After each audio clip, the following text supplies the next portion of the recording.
Na aula passada, só para dar uma relembrada, nós falamos a respeito de algumas informações, né, sobre o arrebatamento da igreja. Sempre lembrando, irmãos, que o arrebatamento é um momento, ou melhor, a volta de Jesus, né? É um momento que todos os cristãos aguardam.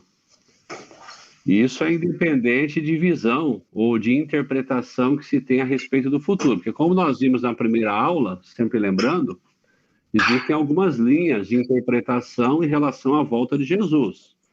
Hoje, especialmente, como nós já falamos outrora, nós temos os pós-tribulacionistas que entendem a volta de Jesus somente no final da chamada Grande Tribulação.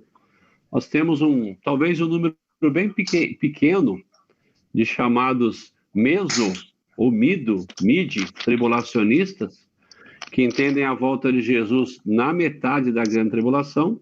E temos também um bom número no Brasil, talvez a maioria dos cristãos no Brasil, que entendem o arrebatamento ou a volta de Jesus antes da Grande Tribulação, que é o nosso caso. Portanto, né, nós somos chamados aí de pré-tribulacionistas, por entendermos a volta de Jesus antes da tribulação. Porém, todos esperam a volta de Jesus. Todos não duvidam que um dia, que uma hora, Jesus voltará para buscar a sua igreja. E como nós temos comentado já nas outras aulas, isso é importante sabermos isso, mas eu sempre digo que no que diz respeito a valores ou a princípios principais das Escrituras, da Palavra de Deus, praticamente toda a igreja chamada evangélica pensa igual, que é em relação até nós falamos, né, sobre as 5 solas, pensa igual, em relação a Deus é único, somente Ele deve ser adorado, que Salvador só tem um, é Jesus Cristo, que somos salvos pela graça, que o sangue de Jesus ele é poderoso e suficiente para perdoar-nos os pecados, e assim por diante. Então vamos pensar assim, naquilo que nos garantirá a eternidade com Deus, praticamente toda igreja chamada evangélica pensa igual.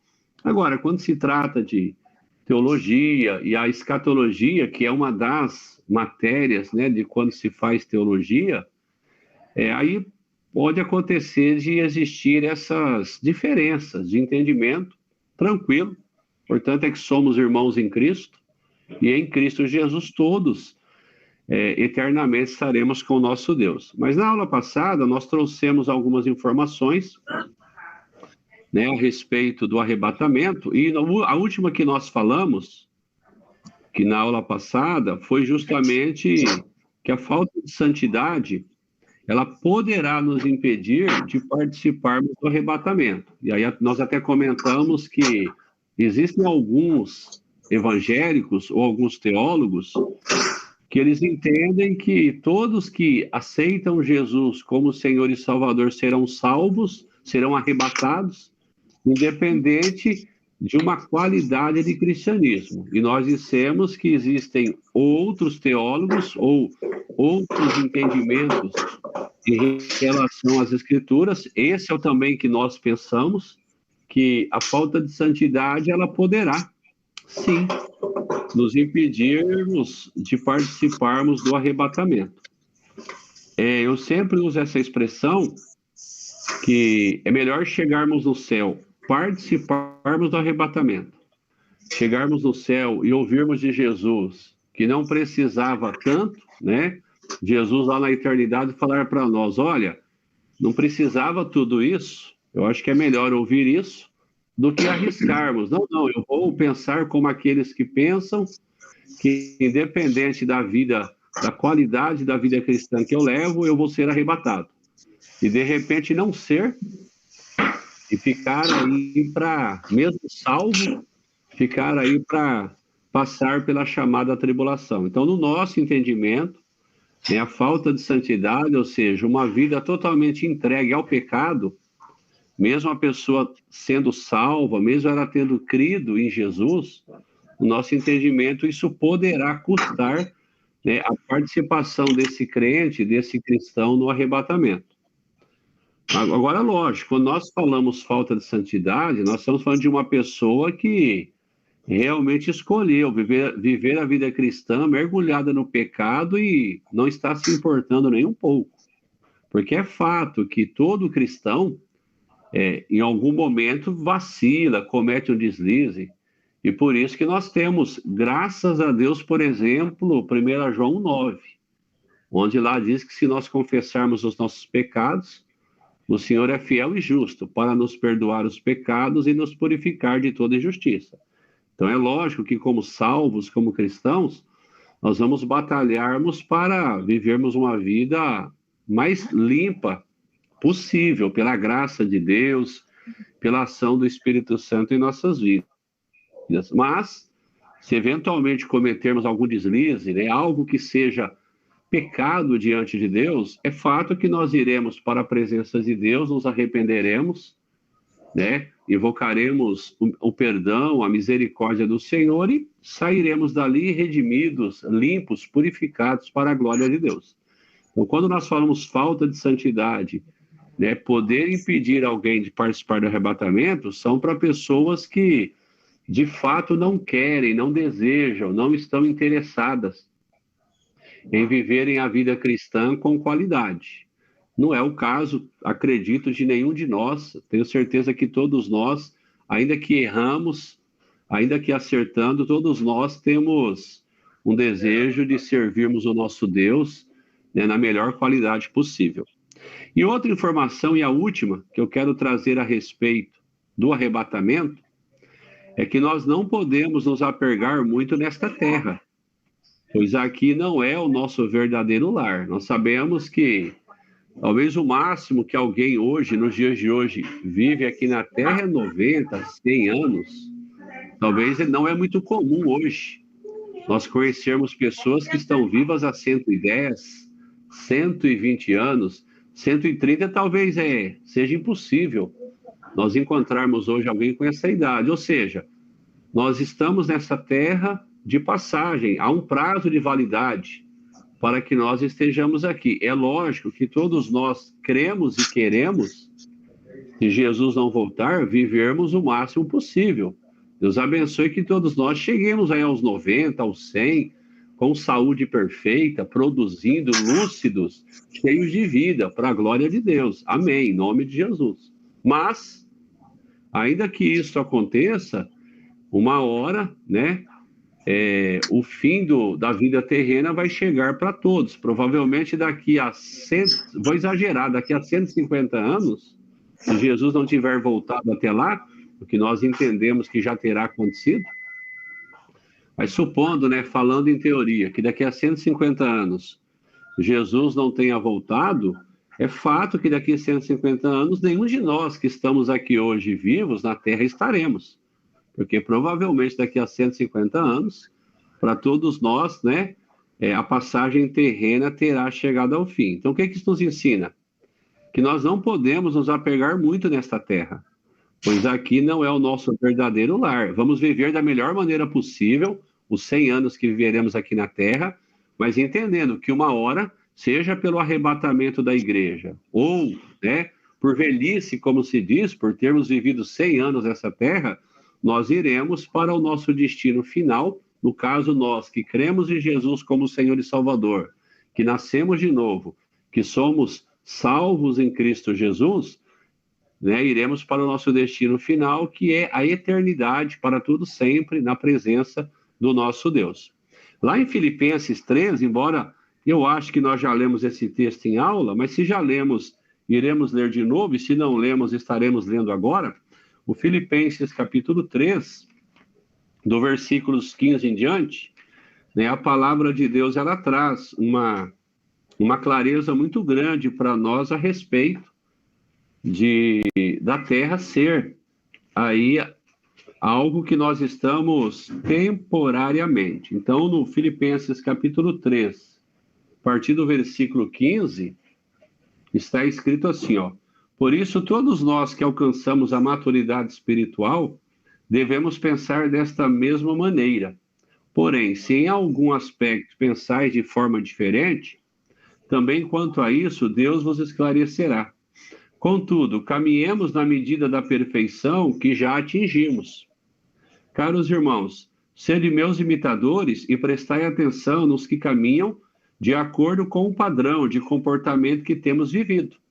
Porquanto, como já vos adverti, Paulo diz repetidas vezes, e agora repito com lágrimas nos olhos, que há muitos que vivem como inimigos da cruz de Cristo. Pessoas, né, que na época de Paulo, quando ele escrevia aos Filipenses, pessoas que realmente não queriam viver uma vida padrão de Deus, pessoas que pregavam até mesmo um cristianismo com licenciosidade, ou seja, um cristianismo onde o pecado era muito bem aceito. E Paulo, contrariando esses hereges, ele está alertando os filipenses a respeito disso. Vou ler de novo 18. Porquanto, como já vos adverti repetidas vezes, e agora repito com lágrimas nos olhos, que há muitos que vivem como inimigos da cruz de Cristo. Aí Paulo diz qual o destino desse tipo de gente. Ó, o fim dessas pessoas é a perdição. O Deus dessas pessoas é o estômago, ou seja, os prazeres que elas possuíam. E o orgulho que eles ostentam fundamenta-se no que é vergonhoso.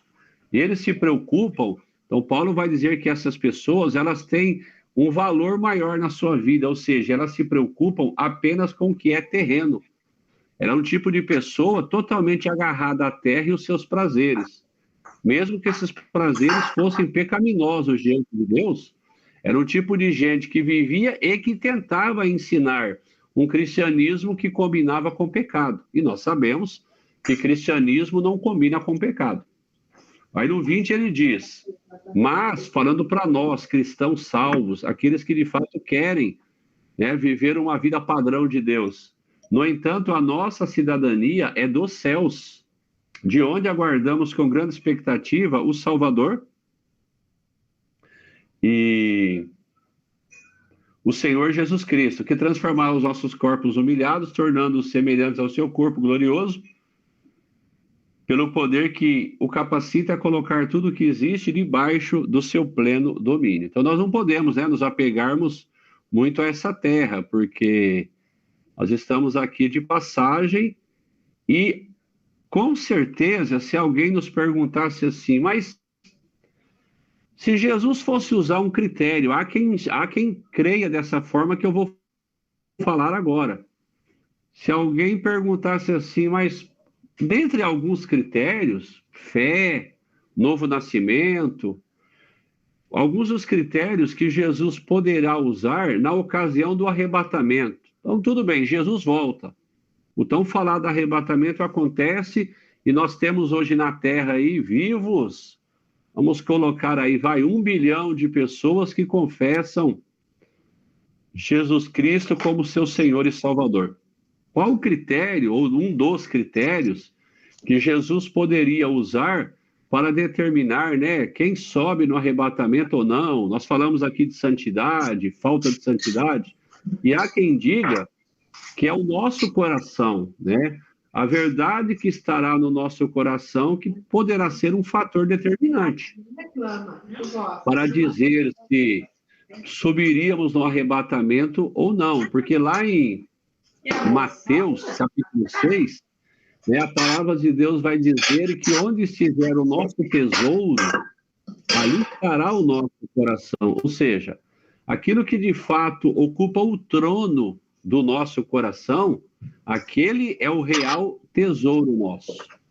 Então, assim, é muito importante, embora usufruirmos com sabedoria, com santidade, o que a terra tem de bom para oferecer, porque nem tudo que a terra oferece é pecaminoso, sabemos isso, né?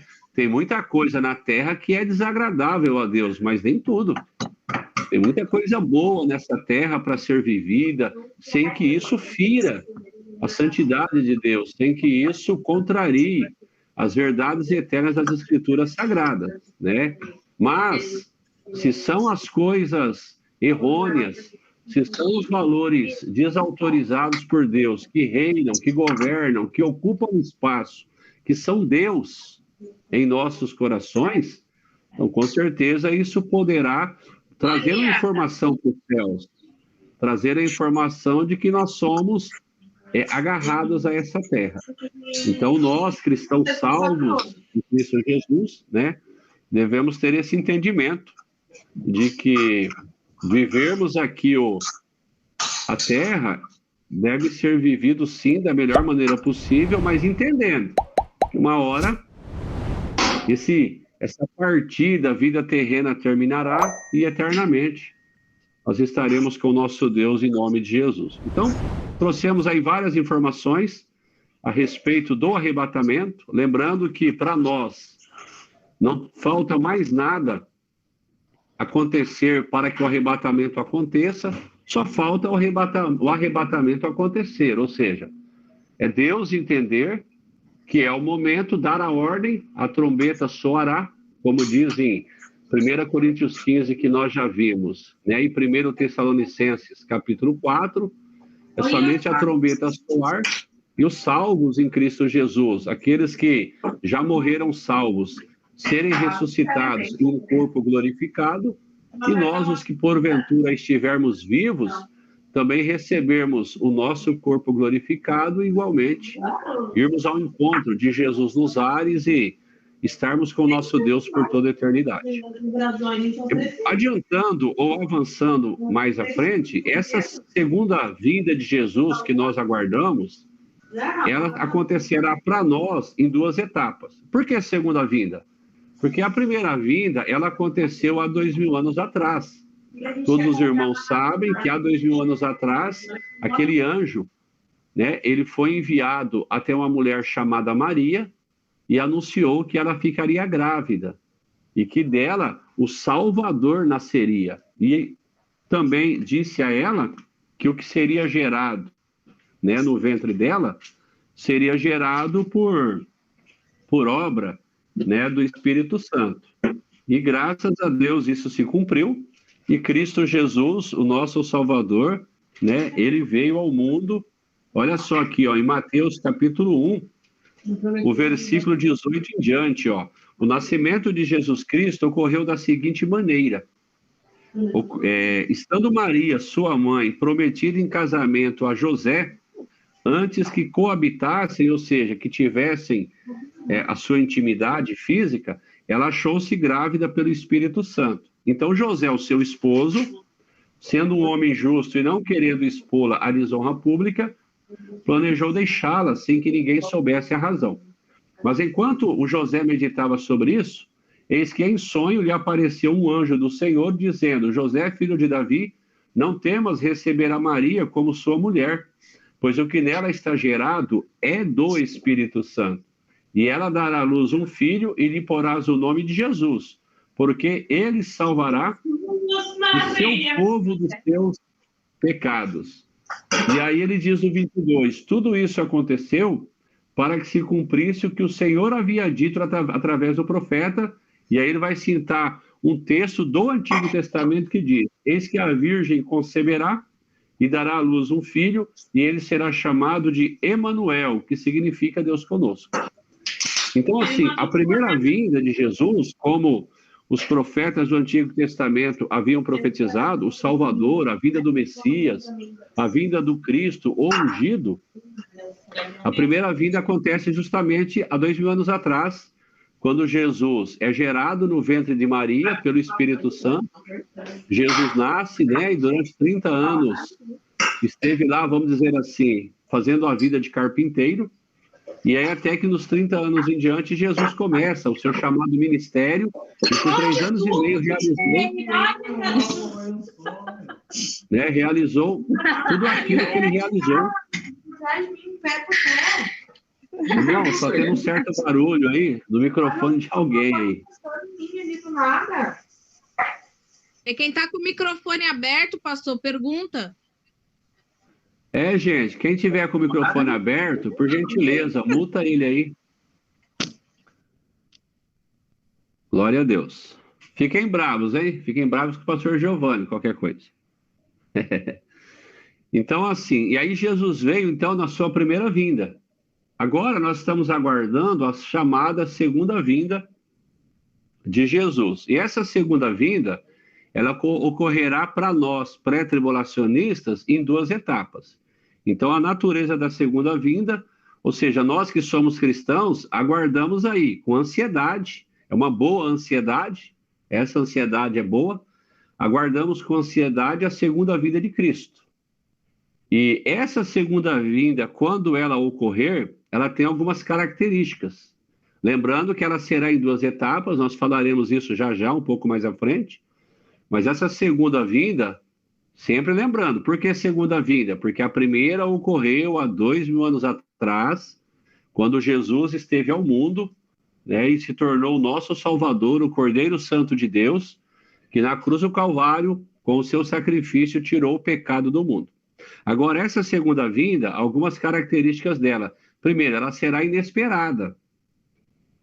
Como a Bíblia diz, a qualquer momento pode acontecer. Olha o que diz em Mateus 24, 36 e 37. Mas naquele dia e hora, ninguém sabe, nem os anjos do céu, mas unicamente meu Pai. E como foi nos dias de Noé, assim será também a vinda do Filho do Homem. Mateus 25, 13 diz, vigiai, pois, porque não sabeis o dia nem a hora em que o Filho do Homem há de vir.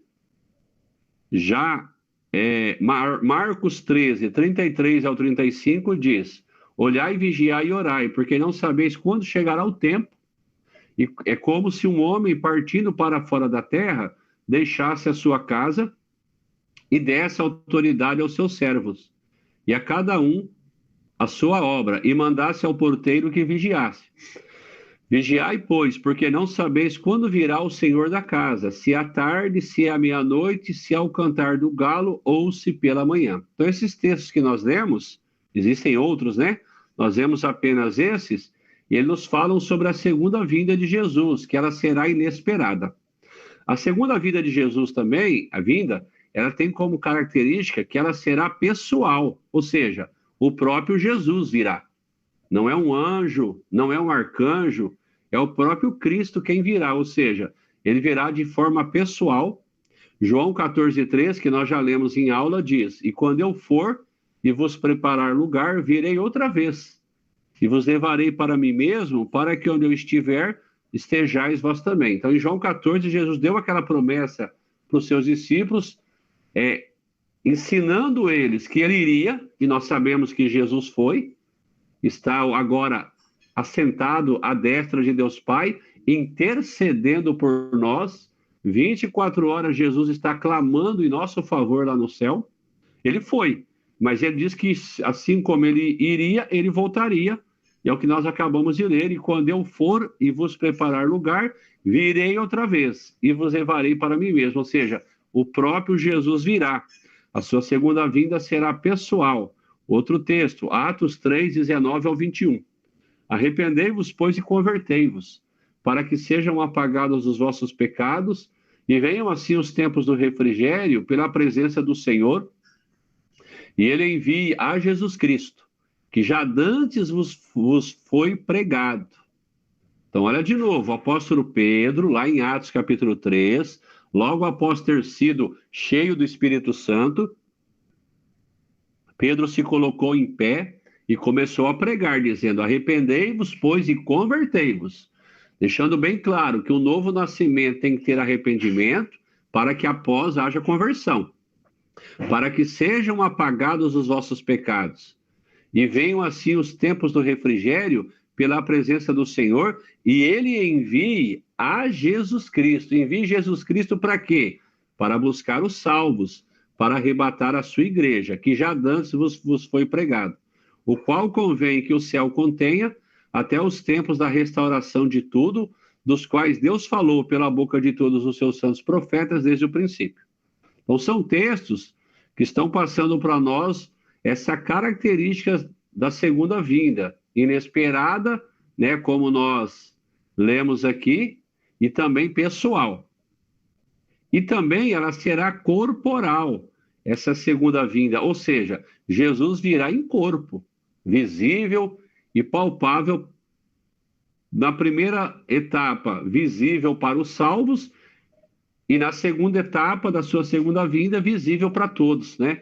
Corporal, ó. A Bíblia diz em Atos 1:11, os quais lhes disseram: homens galileus, por que estáis olhando para o céu? Esse Jesus que dentre vós foi recebido em cima no céu, há de vir, assim como para o céu os vistes ir. Então nós sabemos que aqui em Atos 1, após a ressurreição, Jesus fica ainda 40 dias com os seus discípulos.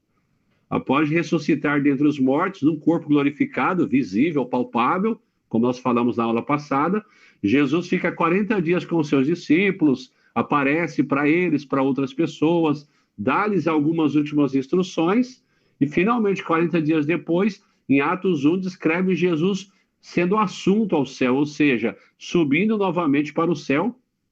E aí é quando acontece isso que nós lemos, os quais eles disseram aqui os anjos, seres angelicais apareceram nessa ocasião em que Jesus está subindo aos céus e ele desaparece da vista dos discípulos, e nesse momento os seres angelicais dizem para eles: homens galileus, né? Atos 1:11.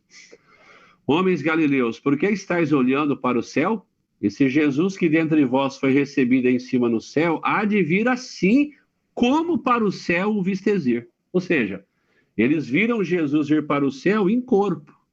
E os anjos dizem que assim Jesus voltará da forma que subiu, de maneira corpórea. Então a volta de Jesus, ela tem essa característica, ele voltar corporalmente. E a vinda de Jesus, ela também será em glória.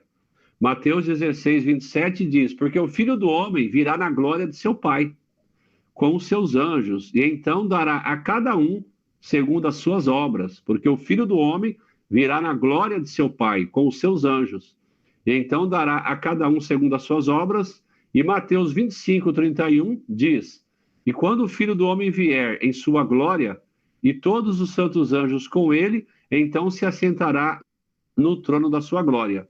Então, esses dois textos que nós lemos aqui, tanto o Mateus 16, quanto o Mateus 25:31, que fala da volta de Jesus, da vinda de Jesus, característica da sua segunda vida em glória, dois textos se referindo à segunda etapa, quando Jesus virá no final da grande tribulação, de forma gloriosa, visível, e como diz em Apocalipse 1:7, todos aqueles que transpassaram Jesus, falando do povo judeu, e todas as demais nações, contemplarão a vinda de Jesus. Mas como nós dissemos, essa segunda vinda que nós estamos aguardando, lembrando, por que a segunda vinda? Porque a primeira vinda ocorreu há 2.000 anos atrás, quando Jesus nasce de maneira sobrenatural no ventre da mulher, gerado pelo Espírito Santo, e torna-se o nosso Salvador, o nosso Redentor. Aí nós estamos aguardando a segunda vinda. Essa segunda vinda, como nós já dissemos, ela se dará em duas etapas. A primeira etapa é justamente o que nós chamamos de arrebatamento, que é o que nós estamos aguardando, né, o tal do harpazo, que é arrebatamento da palavra harpazo, no grego, que fala de algo ser arrancado com violência, algo ser tirado, um rapto, um sequestro, que nada mais é do que o arrebatamento da igreja. Então, essa segunda vinda, que ocorrerá em duas etapas, a primeira etapa é o arrebatamento. E esse arrebatamento, como nós sabemos, se dará nos ares, e nada mais é do que a busca de Jesus, que é o noivo, buscando pela sua noiva, que é a igreja. Então fazem aí 2.000 anos, sem contar os salvos do Antigo Testamento, já fazem 2.000 anos que a noiva de Jesus, ela está sendo preparada. Homens e mulheres que todos os dias, em algum lugar, creem em Jesus como Senhor e Salvador, se arrependem dos seus pecados, né? E tornam-se participantes da igreja. Lá em Efésios capítulo 5, o versículo 25 fala assim, Efésios 5, 25 em diante. Maridos, cada um de vós amai a vossa esposa, assim como Cristo amou a sua igreja e sacrificou-se por ela. Então Jesus amou a igreja de tal forma que ele se sacrificou pela igreja. De que maneira? Ele vai à cruz e torna-se o nosso Salvador. Interessante que, né, não mataram Jesus. Jesus se entrega para ser o Cordeiro Santo de Deus. Na ocasião lá no Jardim do Getsêmani, quando Jesus está com seus discípulos, Pedro, Tiago e João, e chega a galera ali, vamos colocar assim, liderada por Judas, para prenderem Jesus, naquele ímpeto de defender Jesus, o seu mestre, Pedro pega uma espada e corta a orelha de um servo, de um soldado da religião judaica, do Sinédrio. Tipo assim, como se ele falasse assim: Jesus, vamos reagir, não vamos deixá-los prenderem o Senhor, não. E Jesus acalma a situação, né, opera uma cura, um milagre na orelha do rapaz que havia tido a sua orelha decepada, e aí ele diz para Pedro: Pedro, calma, respira. Aí Jesus fala assim: Pedro, se eu não quisesse passar por esse momento, eu estalaria o dedo aqui e 12 legiões de anjos da parte do Pai viriam me defender. Ou seja, ele estava dizendo que se ele não quisesse ser preso por aqueles homens, ele não seria. Ele não precisava que o Pedro, que o Tiago, que o João defendesse ele. Ele mesmo diz que ele clamaria aos céus e 12 legiões de anjos, algo em torno de 60 mil seres angelicais, seriam enviados para defendê-lo. Só que Jesus fala assim: mas deixe que me prendam, porque tudo aquilo que as Escrituras dizem a meu respeito devem ter o seu cumprimento. Então, não prenderam, não mataram Jesus. Ele entregou-se para tornar-se na cruz o nosso Redentor, o nosso Salvador. Por isso que ele está dizendo em Efésios 5, 25, maridos, cada um de vós amai a vossa esposa, assim como Cristo amou sua igreja e sacrificou-se por ela. Mas com qual objetivo Jesus fez isso? 26, a fim de santificá-la, tendo-a purificado com o lavar da água por meio da palavra, e para apresentá-la a si mesmo, como igreja gloriosa, sem mancha nem ruga, ou qualquer outra imperfeição, mas santa e inculpável. Então, o arrebatamento é para isso. É Jesus, aquele que morreu na cruz de maneira sacrificial, aquele que amou a igreja de tal forma que foi capaz de ir à cruz para assumir o nosso lugar na cruz do Calvário. Então, esse Jesus, esse noivo, ele vem no arrebatamento buscar a sua noiva, a igreja, homens e mulheres que, ao terem acesso ao Evangelho, a crerem em Jesus como Cristo, como Messias, como Cordeiro Santo de Deus, né, que tira o pecado do mundo, essas pessoas, elas agora no arrebatamento irão ao encontro de Jesus nos ares. Então, assim, é muito importante nós termos isso em mente, né? Olha só o que diz Colossenses 1,13 em diante. Ele nos resgatou, ele quem? Jesus Cristo. Ele nos resgatou do domínio das trevas e nos transportou para o reino do seu Filho amado, em quem temos, em Jesus Cristo, a plena redenção por meio do seu sangue, isto é, o perdão de todos os pecados. Ele, Jesus Cristo, é a imagem do Deus invisível, o primogênito sobre toda a criação, porquanto nele foram criadas todas as coisas, nos céus e na terra, as visíveis e as invisíveis, sejam tronos ou dominações, sejam governos ou poderes, tudo foi criado por ele e para ele, e assim por diante ele continua. Então, a primeira etapa dessa segunda vinda de Jesus é justamente o que nós chamamos de arrebatamento, e é o momento em que Jesus, o noivo, virá buscar a sua igreja. Fazem 2000 anos que a igreja está sendo formada. Todos os dias, em algum lugar da terra, alguém acessado pelo Evangelho, crê em Jesus, crê no sacrifício, crê na palavra de Deus, o Espírito Santo faz uma obra, ela nasce de novo, e ela se torna, né, noiva. Não entendi?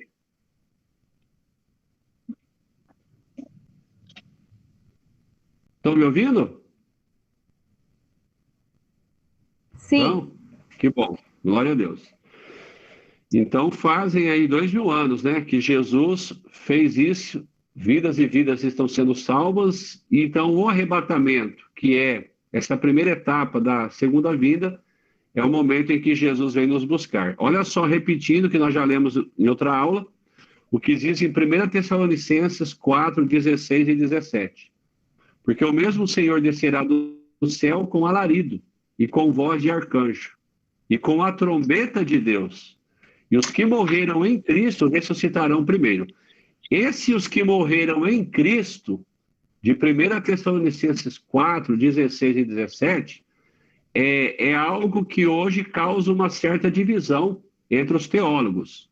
Porque alguns entendem que no arrebatamento da igreja participa apenas os salvos em Cristo, ou seja, aqueles de Jesus para cá. Então não participariam os salvos do Antigo Testamento. E quem pensa assim se baseia justamente nesse texto, ó. E os que morreram em Cristo, entendendo que a expressão morreram em Cristo se refere aos salvos de Jesus para cá. Porém, há uma outra galera que entendem que nesses morreram em Cristo também está incluso os salvos do Antigo Testamento. O que eles alegam? Que também os salvos do Antigo Testamento foram salvos em Cristo, embora no Antigo Testamento o sacrifício de Jesus ainda na prática não havia acontecido, mas todas as pessoas que no Antigo Testamento foram salvas, o Abraão, o Moisés, o Davi e os anônimos que nós não sabemos o nome, eles foram salvos pela promessa de um Messias que viria. Então era como se nós disséssemos assim: nós, os salvos hoje, somos salvos porque cremos no Cristo que já veio. E eles do Antigo Testamento eram salvos porque criam no Cristo que viria. Ou seja, havia sobre eles a promessa do Redentor, do Salvador. E o próprio Deus, vamos colocar assim, foi marcando ao longo da Bíblia e da história o sacrifício de Jesus. Por exemplo, os irmãos sabem que logo após a mulher, né, o homem terem feito a bobagem, o Adão ter feito a bobagem em Gênesis 3, de fazer o desautorizado por Deus, ou seja, fazer algo não autorizado por Deus e comer do fruto da árvore do conhecimento do bem e do mal, lá quando Deus está liberando as consequências que eles arcariam por essa desobediência, Jesus fala quando olha para a serpente, ali figura de Satanás, melhor, Deus olha e diz o seguinte, para aquela serpente, que era uma figura do diabo. Deus fala assim, que aquela serpente, ou seja, que o diabo faria na semente que sairia da mulher, aquela serpente ou diabo feriria a semente que sairia da mulher com uma ferida no calcanhar. Ou seja, a semente que sairia da mulher é a primeira menção a Jesus Cristo, ao sacrifício de Jesus. Deus, na sua onisciência, conhecedor de tudo, já estava pronto. Ele já sabia, na sua capacidade de ser Deus, que o homem faria a bobagem, e Deus já tinha, então, tudo programado. Deus, no controle pleno. O homem acertando ou o homem errando, Deus sempre está no controle. E Deus, então, diz para a serpente, serpente, a semente que vai sair da mulher, que hoje nós sabemos que falava de Jesus Cristo, que assim Jesus foi gerado de maneira sobrenatural pelo Espírito Santo no ventre da mulher, da Maria. Então Deus disse lá, serpente, diabo, você ferirá no calcanhar a serpente, a semente que sairá da mulher, uma referência à crucificação de Jesus, mas Deus diz que a semente que sairia da mulher, que é Jesus, esmagaria a serpente na cabeça. Ou seja, Cristo Jesus na cruz, para o diabo era Jesus ser ferido. Mas Cristo Jesus na cruz, na verdade, era Jesus, de uma vez por todas, esmagando a serpente na cabeça e trazendo e se tornando possibilidade de salvação a todos quantos forem capazes de crer em Jesus Cristo. Logo após o Adão e a Eva saírem do Éden, terem sido expulsos, o próprio Deus sacrifica 2 animais e com a pele desses animais, o próprio Deus em Gênesis 3 faz roupas para cobrir a nudez de Adão e Eva. Ou seja, esse sacrifício de animais que o próprio Deus faz em Gênesis 3 para cobrir com a pele desses animais a nudez de Adão e Eva é a primeira menção de um sacrifício. E nós sabemos que, biblicamente falando, sacrifícios de animais, nesses contextos, são tipologias do sacrifício de Jesus na cruz, e nós ficaremos alguns minutos falando sobre figuras, tipos de Jesus plantadas na história do Antigo Testamento. Então, por isso que muitos defendem que no arrebatamento, os salvos do Antigo Testamento também estarão. Porque quando se refere aos que ressuscitarão em Cristo, eles vão entender que não se refere apenas aos que de Jesus para cá creram em Cristo, mas entenderão também que inclui os do Antigo Testamento, porque eles também foram salvos em Cristo, porque criam na promessa do Cristo que viria. E nós somos salvos porque cremos na promessa do Cristo que já veio. Só muda o tempo. Eles creram no Cristo que viria e nós cremos no Cristo que já veio. Então, eu particularmente também acredito que nessa expressão salvos em Cristo também está incluso a rapaziada do Antigo Testamento, o Davi, o Moisés e a galera toda. Colocado isso, eu vou ler o texto de novo. Porque o mesmo Senhor descerá do céu, com alarido e com voz de arcanjo, e com a trombeta de Deus, e os que morreram em Cristo, no nosso entendimento, salvos do Antigo e salvos do Novo, ressuscitarão primeiro. Depois nós, os que ficarmos vivos, seremos arrebatados, juntamente com eles nas nuvens, a encontrar o Senhor nos ares, e assim estaremos sempre com o Senhor, sempre com o Senhor. Ou seja, lembrando que nós estamos falando que a segunda vinda de Jesus acontecerá em duas etapas, e a primeira etapa é justamente o arrebatamento da igreja. É Jesus, o noivo, vindo buscar a sua noiva, ou seja, todos aqueles que até então foram salvos pela fé no sacrifício de Jesus. O outro texto está lá em Lucas, capítulo 17, dos versículos 34 ao 36. Lucas 17, 34 ao 36, que diz assim: Eu digo-vos que naquela noite estarão dois numa cama.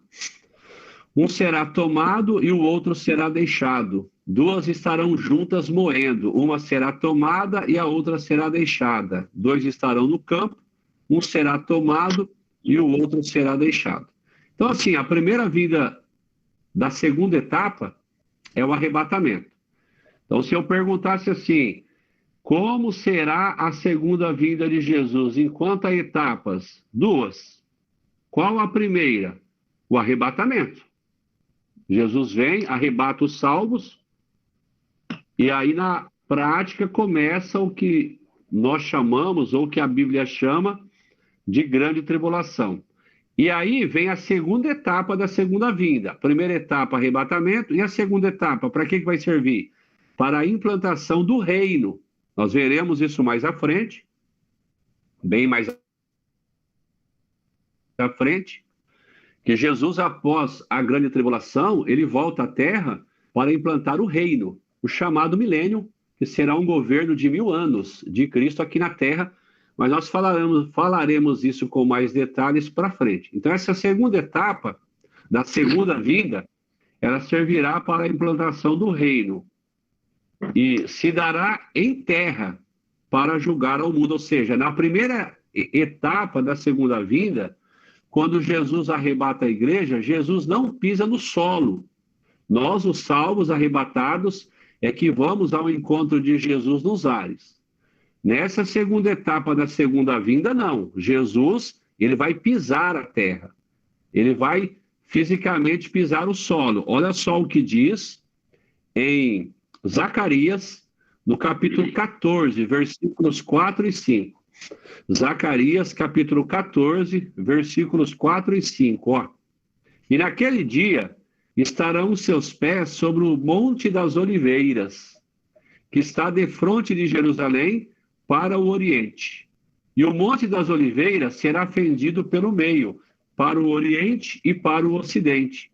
E haverá um vale muito grande, e metade do monte se apartará para o norte, e a outra metade dele para o sul. E fugireis pelo vale dos meus montes, pois o vale dos montes chegará até Azel.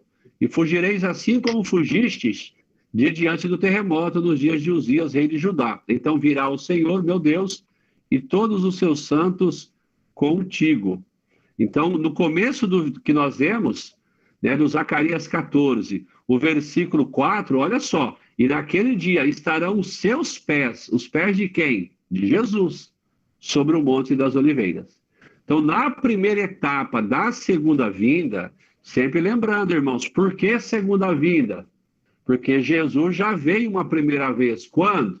2000 anos atrás, para se tornar o nosso Salvador. Então, agora nós estamos aguardando a segunda vinda, que ocorrerá em 2 etapas. Primeira etapa, arrebatamento da igreja, onde salvos em Cristo encontrarão Jesus nos ares. Depois, 7 anos depois, acontece a segunda etapa, que é quando Jesus vem novamente, aí sim, segundo nós estamos lendo em Zacarias 14, ele pisará a terra. No texto diz que os seus pés estarão sobre o Monte das Oliveiras e acontecerá essa mudança geográfica que nós lemos aqui, ocorrerá um mega terremoto, como nós lemos, e assim por diante. Um outro texto, para reforçar isso, 1 Tessalonicenses 3,13. Para confirmar os vossos corações, para que sejais irrepreensíveis em santidade diante de nosso Deus e Pai, na vinda de nosso Senhor Jesus Cristo com todos os seus santos. Essa expressão, com todos os seus santos, se refere a esse momento, essa segunda etapa da segunda vinda, quando Jesus está voltando à terra, quando ele pisará a terra com seus próprios pés, e nós, os salvos, daí todos os seus santos, estaremos com ele.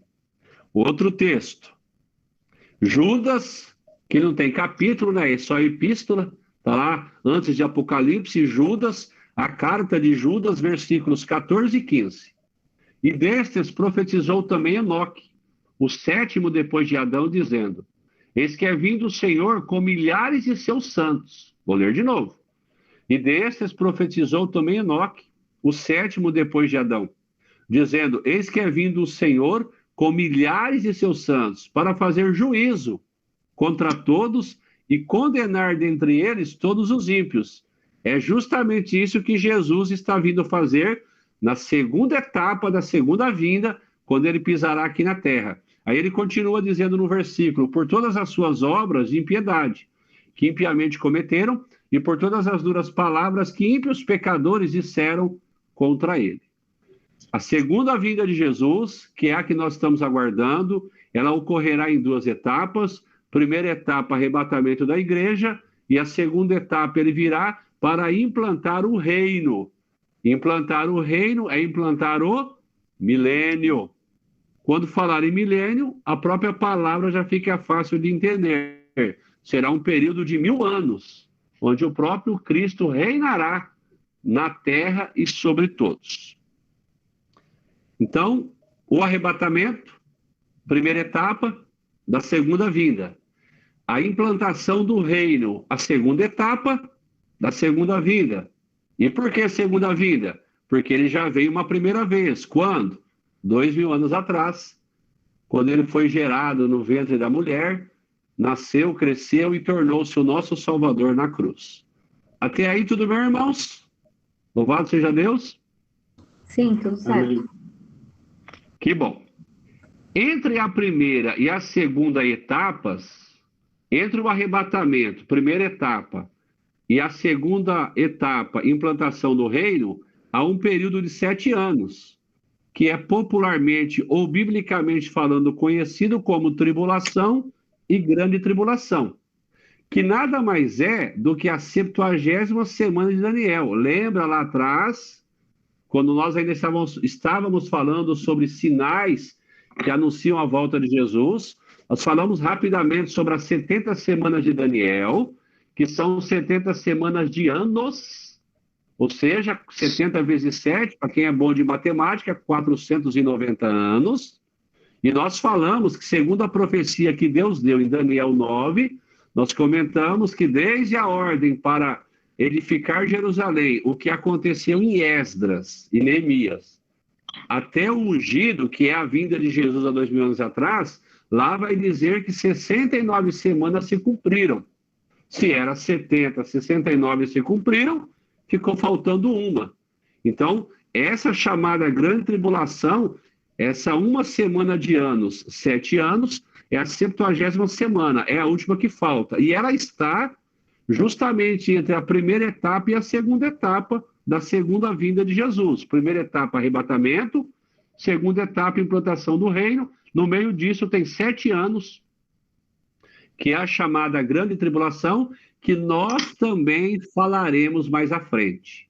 Só estou dando um spoiler para os irmãos entenderem que mais à frente, não hoje, provavelmente, talvez na próxima aula, vai depender até onde eu vou chegar hoje. Nesse miolo nós teremos a chamada Grande Tribulação e futuramente o milênio. Mas, após o arrebatamento da igreja, irmãos, tem alguém me ligando de Salvador, irmãos, vê se pode. Provavelmente é presídio, porque eu não conheço ninguém em Salvador, pelo menos não que eu saiba, né? Mas já está resolvido. Em nome de Jesus. Então, após o arrebatamento, irmãos, da igreja, nós, os salvos, iremos para a eternidade. Vai todo mundo lá tomar um café, um chimarrão com Jesus. Ó que bênção. Glória a Deus. Para quem é mineiro, vai tomar um caldo de cana com pastel e pão de queijo. Ó que bênção. Glória a Deus. Para quem é paulista, vai tomar um bom café, né? Um pão com manteiga, um virada paulista, ou qualquer outra coisa. Uma boa pizza, né? Porque dizem que paulista, talvez São Paulo, não sei se todo mundo concorda, mas é onde estão as melhores pizzas do Brasil. Ou um bom churrasco, que só o gaúcho sabe fazer. Mas o fato é que nós iremos para o céu. E logo após o arrebatamento, iremos para o céu. Aí vem aquela pergunta, tá bom, pastor, mas estaremos no céu fazendo o quê? É justamente isso que nós vamos começar a falar agora. Ou seja, nós os arrebatados, nós os salvos em Cristo, ao chegarmos no céu, no paraíso, nós passaremos por algo chamado Tribunal de Cristo.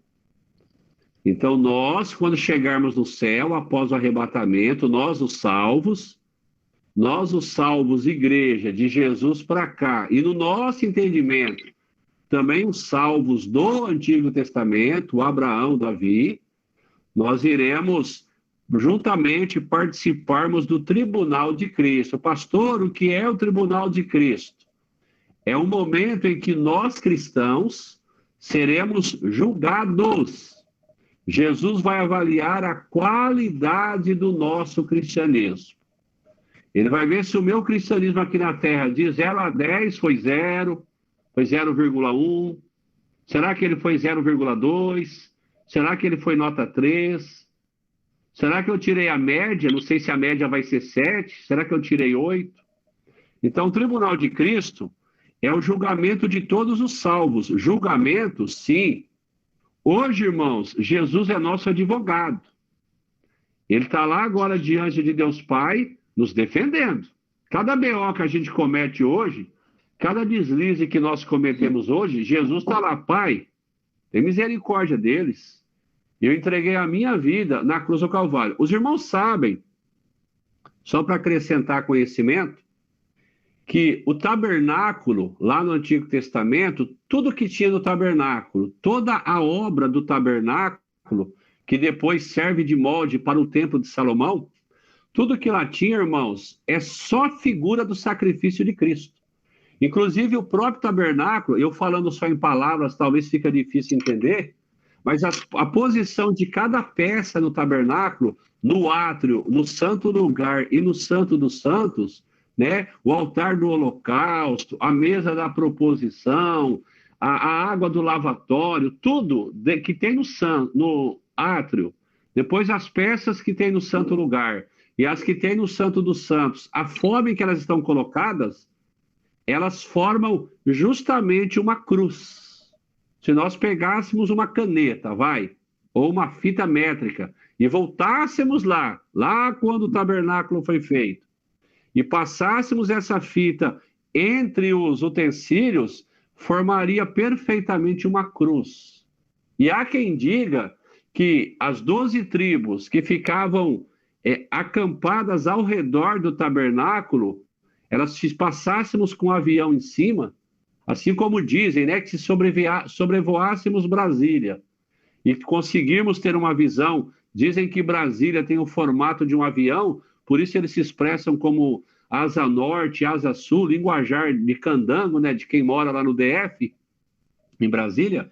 Se nós fizéssemos esse voo sobre o tabernáculo e sobre o posicionamento das 12 tribos, há quem diga também que teríamos o formato de uma cruz, ou seja, todo o tabernáculo tipificava Cristo. E lá no Santo dos Santos, onde ficava o filé mignon, né, ficava a arca, símbolo da presença de Deus, os irmãos sabem que dentro da arca, né, nós tínhamos 3 utensílios. Dentro da arca nós tínhamos as tábuas da lei, que Deus deu para Moisés, as tábuas quebradas, aquelas que quando Moisés desce do monte, o povo estava adorando o bezerro de ouro.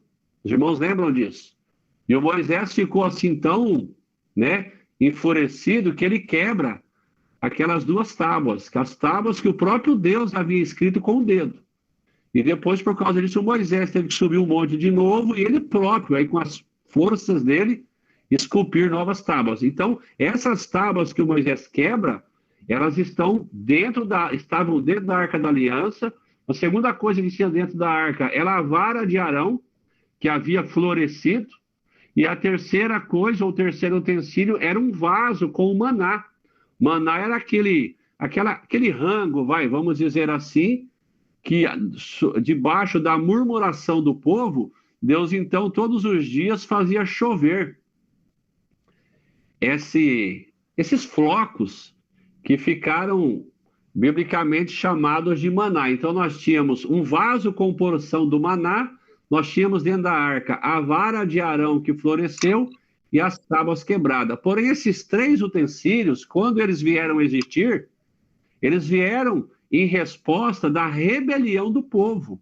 As 2 tábuas quebradas é porque o povo estava adorando o bezerro de ouro, o maná veio porque o povo começou a murmurar e reclamar, e a vara de Arão que floresceu também foi porque alguém estava murmurando para Moisés sobre a questão do Arão e da sua linhagem serem sacerdotes.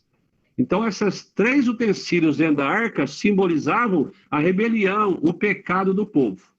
E sobre a arca, a tampa que cobria a arca, que tinha 2 querubins, símbolos da glória, da presença de Deus, quando o sumo sacerdote, o maior líder religioso da religião judaica, uma vez no ano, somente uma vez no ano, ele no dia do Yom Kippur, tal do dia da expiação, ele iria fazer a expiação por toda a nação e por si mesmo. Então ele adentrava o Santo dos Santos, e somente ele podia fazê-lo, mas isso após ter feito um ritual de purificação por si mesmo, porque se o sumo sacerdote adentrasse o Santo dos Santos em pecado, de lá ele não saía.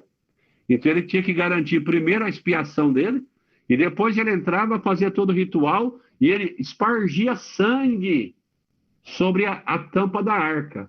Todas as vezes que Deus olhava naquele momento para a arca, ele via lá dentro a vara de Arão que havia florescido, Deus enxergava as tábuas da lei que haviam sido quebradas, e ele enxergava o vaso com maná, 3 utensílios, símbolos da rebelião do povo. E para que Deus não consumisse o povo por essas lembranças, o sangue era espargido, ou seja, o sangue espargido fazia Deus ver o sacrifício de Jesus Cristo. E por causa do sangue e do sacrifício, Deus então poupava o povo, né? E assim é por nós hoje. Então, hoje, Jesus é nosso advogado. Ele está lá diante de Deus dizendo: Pai, tem misericórdia dos céus, tem misericórdia do pastor Giovanni, do pastor Paulo, da Evelyn, tem misericórdia do Ângelo. Por que, Deus? Porque eu fui o sacrifício em favor deles. Mas no tribunal de Cristo, irmãos, esse momento que nós iremos após o arrebatamento, Jesus não estará como nosso advogado. Jesus estará como juiz.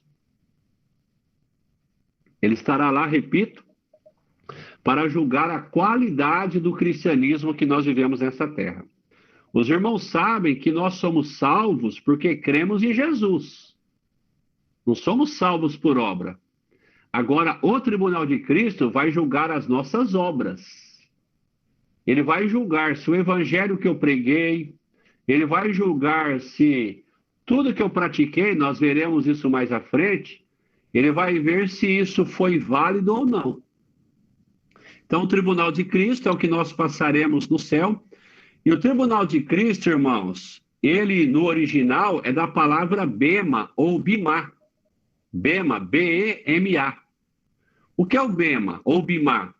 Os irmãos sabem que naquela época nós tínhamos as Olimpíadas, que tiveram a sua origem na Grécia. E o bema ou bimá era a plataforma onde os vencedores dos esportes, da corrida, os vencedores subiam essa plataforma para serem coroados ou não. Porque antes deles serem coroados, então, vamos dizer que o Usain Bolt, o recordista mundial dos 100 e 200 metros até hoje, o jamaicano que parou de correr há pouco tempo, vamos dizer que ele vivesse naquela época e ele tivesse ganho os 100 metros rasos do atletismo. Ele subiria no bimá, mas antes de receber a coroa por ter sido vencedor, eles faziam uma investigação para saber se a corrida foi limpa, para saber se ele não usou de meios proibidos. Após fazerem essa avaliação, é que eles iriam confirmar a vitória do atleta. E uma vez confirmada, ele receberia uma coroa de louro na sua cabeça. Então, esse é o bema, o tribunal. Quando a Bíblia fala do tribunal de Cristo, ela está usando justamente essa expressão, bema ou bimá, para nos trazer o entendimento que quando chegarmos no céu, nós também iremos subir na plataforma como vencedores, porque, irmãos, só participa do tribunal de Cristo vencedores. Se chegamos lá, é porque já somos vencedores, mas eles irão avaliar se fomos vencedores de maneira lícita, se fomos vencedores de maneira digna ou não. Então será o julgamento das nossas obras que nós realizamos como cristãos. E aí será determinado se nós receberemos galardão ou não, recompensa ou não, se mereceremos uma coroa ou se usamos de artifícios não agradáveis a Deus e poderemos perder a recompensa. Não perder a salvação, salvo já estaremos. Uma vez salvo no céu, estamos garantidos. Mas é para avaliar as recompensas ou não que receberemos. Romanos 14:10, diz o seguinte, Romanos capítulo 14, se nós lêssemos todo o capítulo 14, nós entenderíamos melhor, mas por causa do horário, vamos direto no ponto. Romanos, mas depois com calma, se você quiser, você pode ler Romanos 14 desde o versículo 1. Mas aqui o Romanos 14:10 diz assim, ele faz uma pergunta. Mas tu, por que julgas teu irmão? Ou tu igualmente, por que desprezas teu irmão? Pois todos compareceremos diante do tribunal de Deus. Em algumas traduções, do tribunal de Cristo, que é a mesma coisa. Porquanto está escrito, por mim mesmo jurei, diz o Senhor, diante de mim todo joelho se dobrará e toda língua confessará que eu sou Deus. Deste modo, cada um de nós prestará contas de si mesmo a Deus. Vou ler de novo. Versículos 10. Mas tu, por que julgas teu irmão? Ou tu igualmente, por que desprezas teu irmão? Pois todos compareceremos diante do tribunal de Deus, porquanto está escrito. Por mim mesmo jurei, diz o Senhor, diante de mim todo joelho se dobrará e toda língua confessará que eu sou Deus. Deste modo, cada um de nós prestará contas de si mesmo a Deus. Então, esse é um texto que justamente está falando sobre o bimá, sobre o bema. O tribunal de Cristo, onde nós salvos lá no céu, seremos julgados por Jesus. Outro texto, irmãos, está em 2 Coríntios, capítulo 5, segunda carta de Paulo aos Coríntios, o capítulo 5, olha só, o versículo 10. Vamos ver a partir do 8, ó. Não, do 7. Pois vivemos por fé e não pelo que nos é possível ver. Sendo assim, caminhamos em confiança e preferimos estar ausentes desse corpo para estarmos completamente presentes com o Senhor. Por isso temos a ambição de lhe sermos agradáveis, quer estejamos vivendo nesse corpo, quer o deixemos. Porquanto todos nós deveremos comparecer diante do tribunal de Cristo.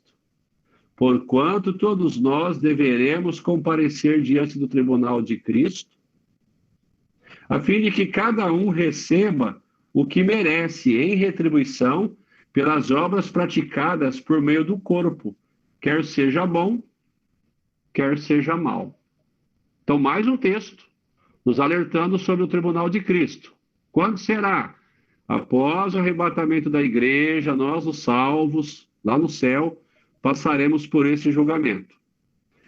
Outro texto, abra comigo em 1 Coríntios, primeira carta do Paulo aos Coríntios, no capítulo 3. Vamos ler a partir do 5.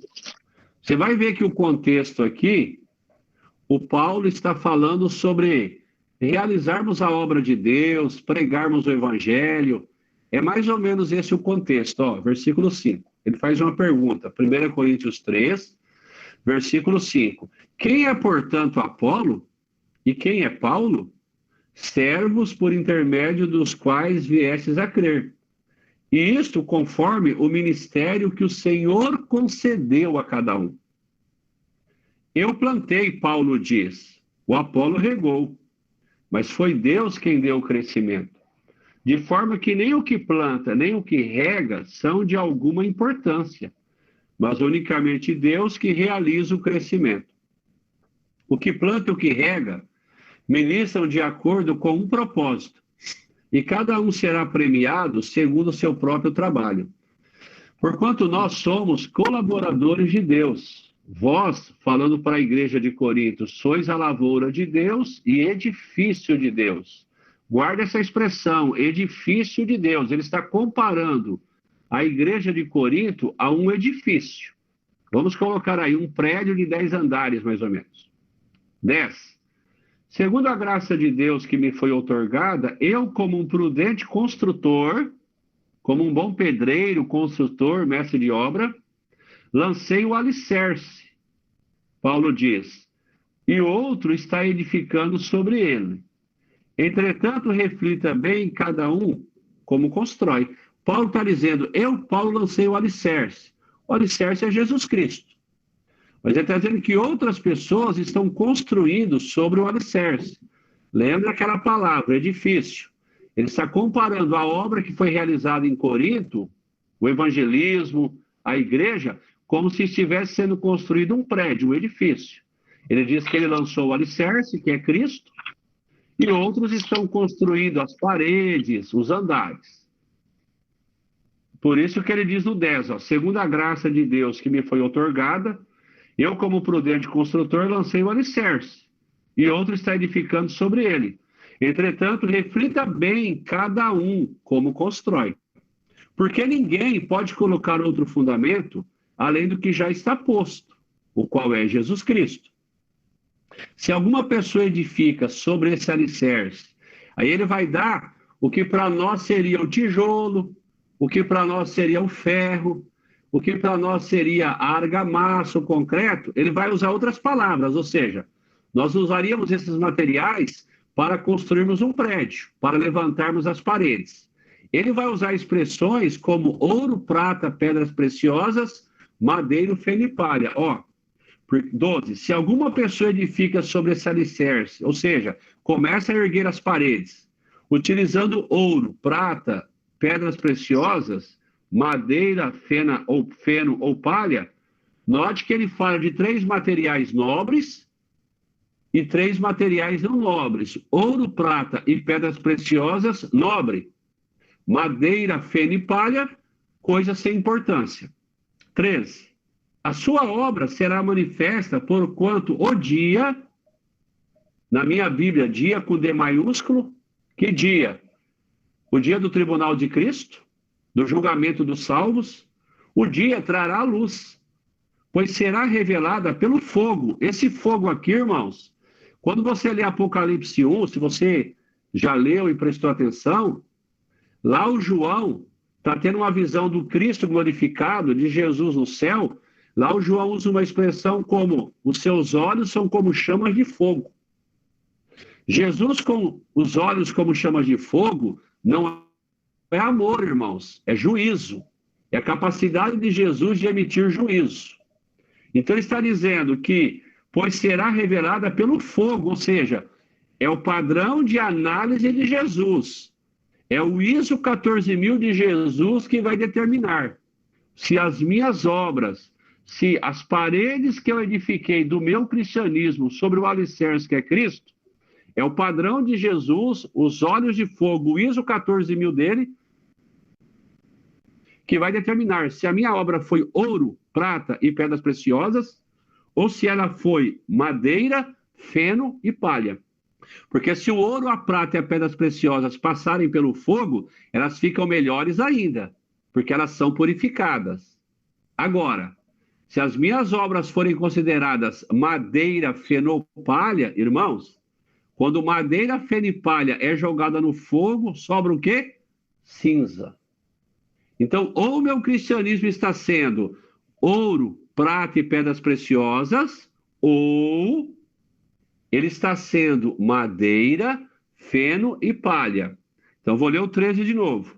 A sua obra será manifesta, porquanto o dia atrará a luz, pois será revelada pelo fogo, padrão ISO 14000 de Jesus, que provará a qualidade da obra de cada um.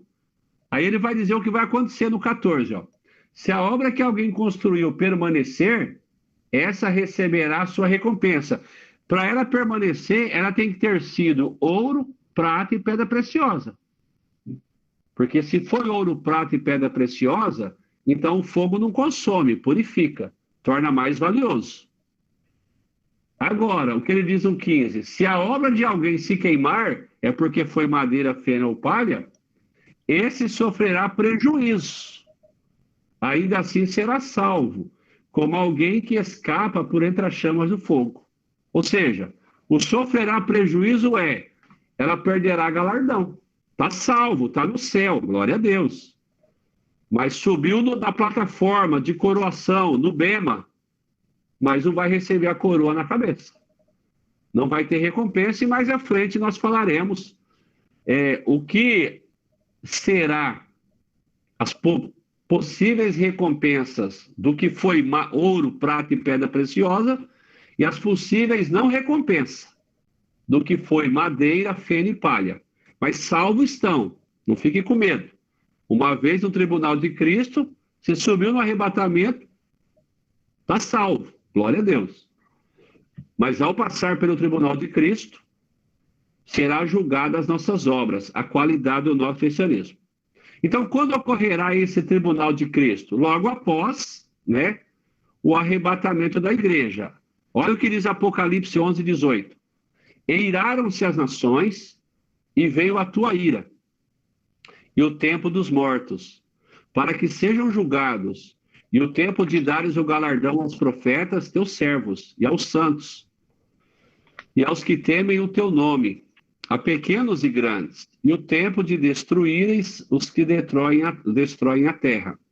Olha o que diz em 2 Timóteo 4,8.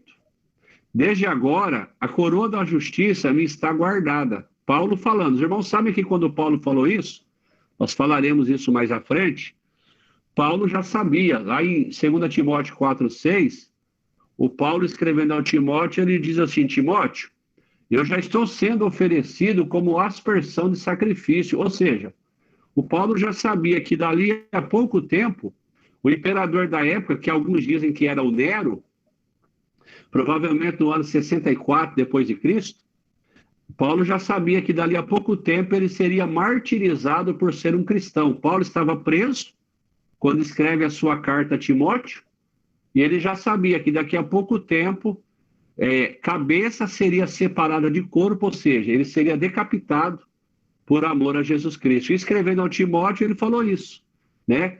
Que ele já seria oferecido como sacrifício de aspersão, e ele acrescenta: mas eu combati o bom combate, eu guardei a carreira, eu completei a fé, eu guardei a fé, completei a carreira. E aí ele emenda dizendo isso, 2 Timóteo 4,8. Desde agora, a coroa da justiça. Note que ele usa a expressão coroa.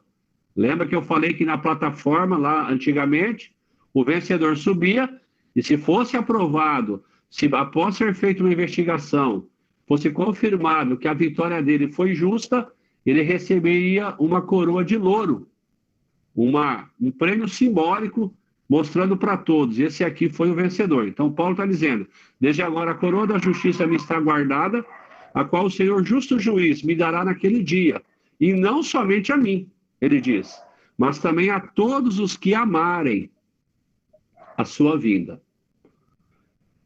Então, esse galardão, ou esse tribunal de Cristo, esse julgamento, ele acontece para nós, os salvos, logo após o arrebatamento da igreja. E o resultado desse julgamento, irmãos, será o galardoamento, como nós falamos. A possível recompensa que nós, os salvos, receberemos ao termos as nossas obras julgadas por Jesus. Olha só o que dizem na parábola, né? Lá em, deixa eu achar aqui a referência, lá em, Jesus, em Lucas, capítulo 19, versículo 11 em diante, Lucas 19, do 11 em diante. Eu vou ler para os irmãos entenderem. Esse é um dos textos que fala sobre as recompensas que nós receberemos após o arrebatamento, o tribunal de Cristo. E ouvindo ele essas coisas, Jesus prosseguiu e contou uma parábola. Olha o que ele disse: porquanto estava perto de Jerusalém e cuidavam que logo se havia de manifestar o reino de Deus. Disse, pois, Jesus: certo homem nobre partiu para uma terra remota, a fim de tomar para si um reino e voltar depois. E chamando 10 servos seus, deu-lhes 10 minas. E disse-lhes: negociai até que eu venha. Mas os seus concidadãos odiavam-no e mandaram após ele embaixadores, dizendo: não queremos que este reino reine sobre nós. Aqui ele está falando de Israel, que rejeitou ele como Messias, ou que rejeitaria ele como Messias, como prometido. Versículo 15. E aconteceu que, voltando ele depois de ter tomado o reino, disse-lhe que lhe chamassem aqueles servos, a quem tinham dado o dinheiro, para saber o que cada um tinha ganhado, negociando. Aí ele vai ter uma prestação de contas daquilo que ele confiou. E veio o primeiro dizendo: Senhor, a tua mina, ou a tua moeda, o teu dinheiro que o Senhor me concedeu, rendeu 10 minas. E ele lhe disse: bem está, servo bom, porque no mínimo foste fiel, sobre 10 cidades terás autoridade. E veio o segundo dizendo: Senhor, a tua mina rendeu 5 minas. E a este... E veio o segundo dizendo: Senhor, a tua mina rendeu 5 minas. E a este diz também: sê tu também sobre 5 cidades. E veio outro dizendo: Senhor, aqui está a tua mina, que guardei num lenço. Porque tive medo de ti, que és homem rigoroso, que tomas o que não puseste, e cegas o que não semeaste. Porém ele lhe disse: mau servo, pela tua boca te julgarei. Sabias que sou um homem rigoroso, que tomo o que não pus, e cego o que não semeei. Por que não puseste, pois, o meu dinheiro no banco, para que eu vindo exigisse com juros? E disse aos que estavam com ele: tirai-lhe a mina e dai-a ao que tem 10 minas. E disseram-lhe eles: Senhor, ele tem 10 minas, pois eu vos digo que a qualquer que tiver ser-lhe-á dado. Mas ao que não tiver, até ao que tem lhe será tirado. E quanto àqueles meus inimigos, que não quiseram que eu reinasse sobre eles, trazei-os aqui e matai-os diante de mim. Então, mediante essa parábola e outras, quando faz referência ao julgamento, ao acerto de contas, ao tribunal de Cristo, aqueles que foram fiéis nas habilidades, aqueles que foram fiéis no que lhes tinha sido confiado, sobre esses houve o elogio e eles foram recompensados. Aquele que tem a questão das 10 minas e ele soube administrar isso que lhe foi confiado, foi dado a ele o direito de governar sobre 10 cidades, assim o que recebe 5. Isso fala para nós, irmãos, daquilo que Deus nos confia hoje. Aquele que recebe uma habilidade de ser pastor, aquele que recebe uma habilidade de ser mestre, de ser evangelista, recebe uma habilidade de ser profeta, apóstolo, de ser da adoração, cantor, toca, canta, da intercessão, e etc. de exemplos que nós poderíamos darmos de habilidades ou chamado vocacional que Deus nos concede hoje. A maneira em que nós lidamos, a qualidade que nós prestamos a essas habilidades, se multiplicamos, ou se em vez de multiplicarmos, guardamos, deixamos escondido, não usamos essas habilidades para a glória de Deus, tudo isso será avaliado no tribunal de Cristo. E se formos aprovados, há muita gente que acredita, embora nós falaremos isso mais à frente, que isso poderá nos dar posição de governo no milênio, mas esse é um assunto, né, que nós falaremos mais à frente. O fato é que, mediante essa parábola, se formos aprovados no tribunal de Cristo, e o nível da nota que recebermos, vamos colocar assim, há uma possibilidade disso falar de posição de governo que teremos no milênio, assunto mais para frente. O outro texto, que está em 2 Timóteo 2, versículos 11 e 12. 2 Timóteo 11, 12, olha o que diz. Palavra fiel é esta, que se morrermos com ele, também com ele viveremos. Se sofrermos, também com ele reinaremos. Se o negarmos, também ele nos negará. Então aqui está dizendo que como nós lidamos hoje com o cristianismo, tudo isso vai interferir lá na frente. Então eu repito, irmãos, para você ser salvo, você só precisa crer em Cristo. Você só precisa ter fé em Cristo. Porém, para lá no tribunal de Cristo recebermos galardão, irmãos, é a quantidade de obras que fazemos e a qualidade dessas obras que dirão se seremos aprovados ou reprovados no bema, no bimá de Cristo. E esse galardão, irmãos, simbolicamente falando, ele nos concederá coroas. Então, às vezes você está lendo a Bíblia e você vê expressões como aquela que nós vemos agora há pouco, quando Paulo diz em 2 Timóteo 4,8, que ele está indo aos céus logo, logo, e que lá ele receberá a coroa da justiça. Existem 5 coroas mencionadas na Bíblia de galardoamento, são expressões simbólicas para dizer que poderemos sermos recompensados no tribunal de Cristo e quem poderá receber tal coroa? O que eu tenho que fazer em vida para lá nesse momento ser presenteado ou recompensado com aquilo que aquela coroa simboliza. Então são 5 coroas e por causa do horário eu vou falar só a primeira hoje. Então dessas 5 coroas de galardoamento, nós temos a primeira que chama-se coroa incorruptível.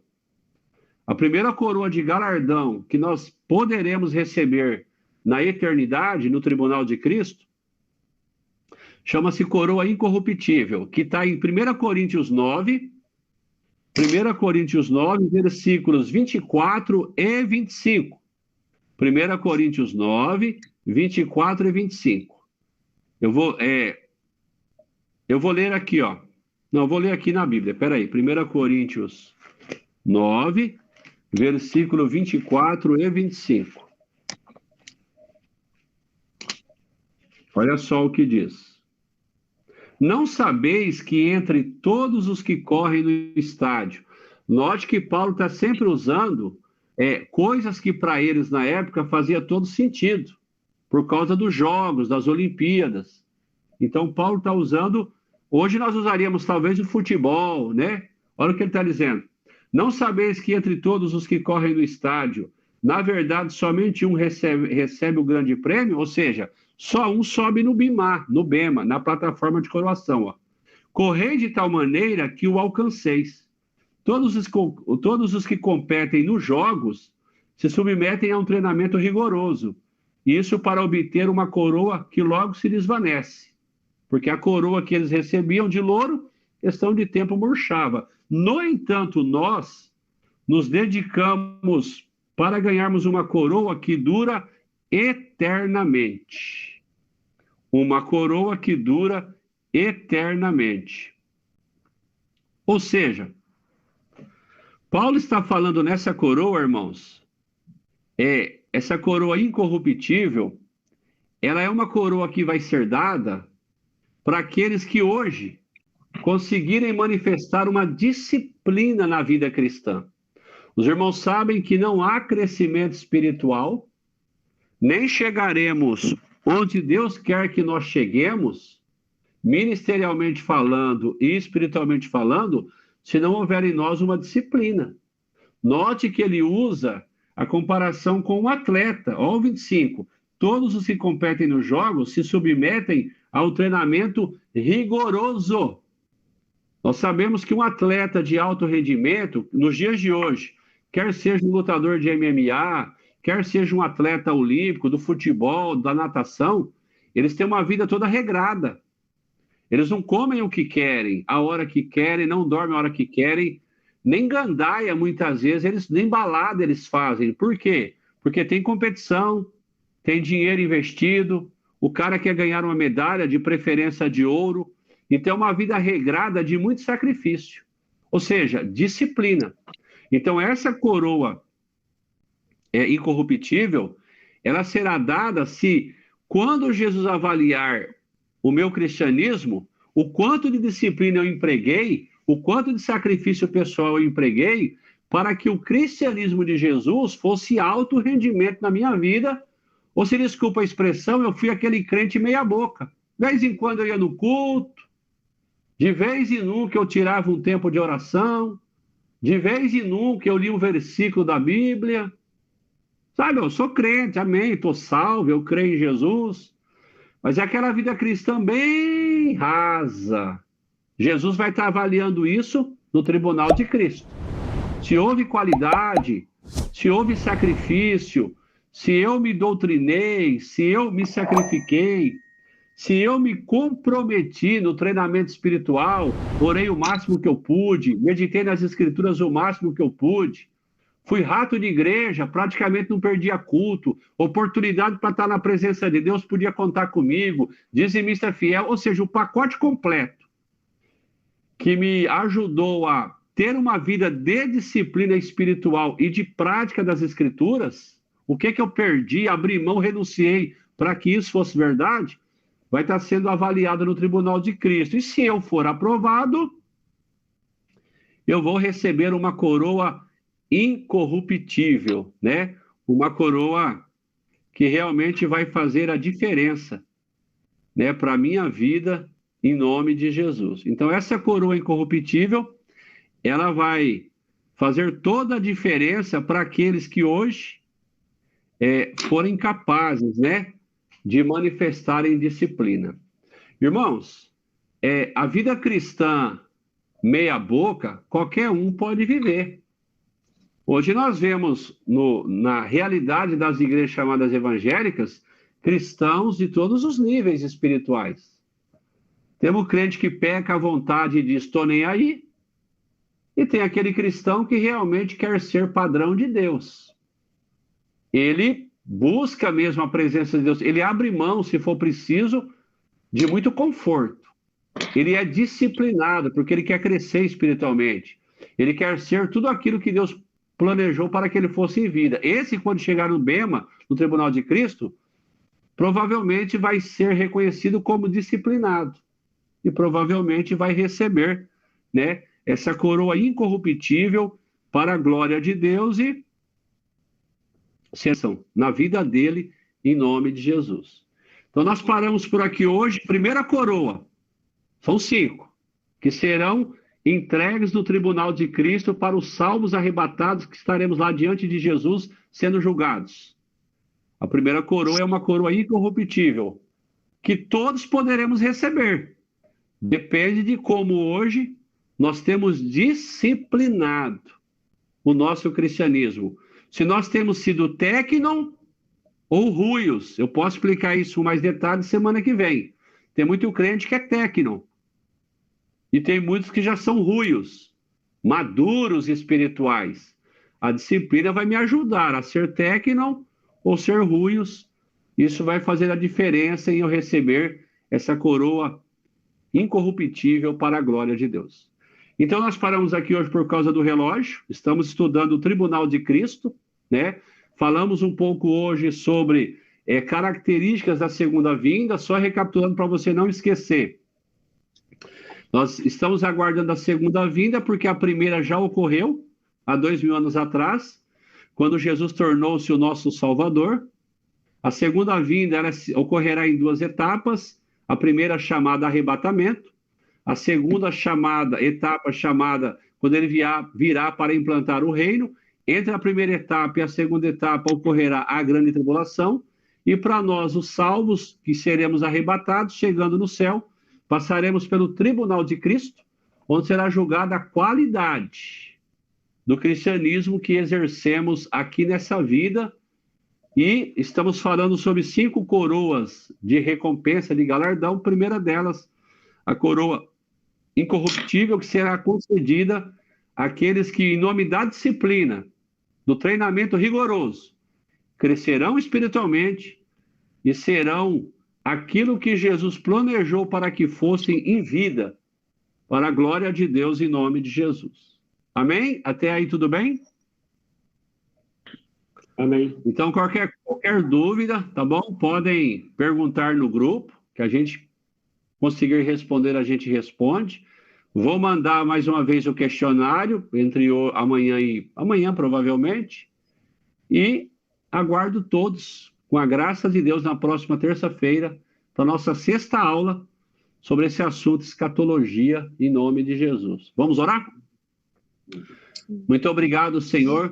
Nós te agradecemos por mais esta oportunidade de podermos estar aqui em aula, diante da tua presença. Que o Senhor continue nos ajudando, continue nos dando graça, manifestando a tua bondade sobre nós, manifestando a tua bênção, em nome de Jesus Cristo. E que Espírito Santo, o Senhor nos ajude a, na ocasião do arrebatamento, estarmos prontos, preparados, para quando chegarmos no tribunal de Cristo, recebermos a melhor média possível. Isso. Que o nosso cristianismo possa ser ouro, prata e pedras preciosas diante do julgamento do Senhor, para a glória do teu nome. Nos ajude, nos dê a tua graça, nos cubra com teu sangue, nos livre de todo mal, em nome de Jesus. Amém, queridos? Amém. Amém. Amém. Que Deus abençoe a todos, uma excelente noite, uma boa semana. Até mais, em nome de Jesus. Fiquem com Deus. Shalom. Amém. Tchau, tchau. Tchau.